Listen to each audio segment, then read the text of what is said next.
Hey guys, how's it going? Happy holidays, 2011 about to end here. Wanted to do a quick video blog about an idea I've been kind of tinkering with and implementing in my program.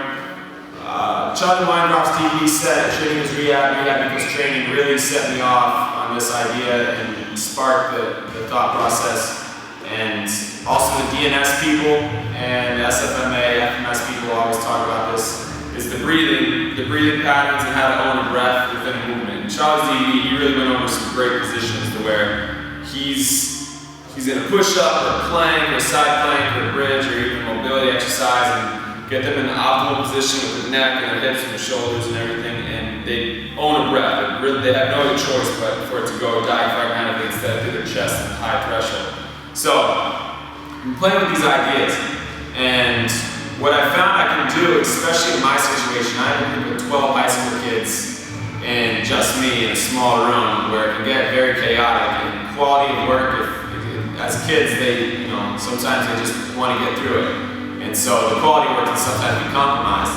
So instead of having something for time or mobility work for reps, I turn it into breaths and I want to say, hey, own 10 breaths in that position. And so instead of holding high threshold, they might be in a position, I'll give you some examples, they own 10 breaths. And this idea is still foreign to them and they have no idea the difference between that. And I start to tell them about the belly breath compared to the chest one, certain ways we can help that and why it's important. But being high school kids, they're just like, they don't really care that much, and I understand that. And so this at least gives me some quality work. It builds into the structure that they can't rush through it and they're not just going to get it done and then be over.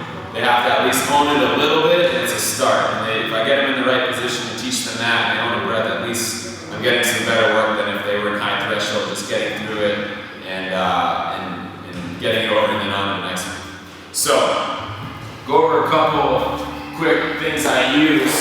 One is, if you take the active straight leg raise directives from the FMS people, one leg's in the air, pat the neck to the ground, hands smash to the ground. Instead of having them just go through and like rip through 10 sets and it's pretty ugly, I'll have them own a breath in each position. So I might say 7 to 10 breaths in each position instead of 10 reps because it can just get ugly with them sometimes. So another one is a goblet squat hold, which I got from Mike Boyle. He uses this, and I think you guys use this in between your Olympic lifts. I like do the same thing where you're here, and instead of saying 20 seconds, I'll say 10 breaths or something like that to that extent. To where they're owning the breath and still getting some good work out of it, and it's a little bit less high threshold. And so these simple little ways, instead of timing things or giving them a rep that can be very low quality work if they're just getting through it as fast as they can be very effective in my point of view. Another one's a side plank. You saw Charlie's DVD, he really went over the detail. Tilting the hips, neck packed, arm to the sky. You can have a kettlebell here if you want, but he has neck turns in there to make sure the neck stays out of the core.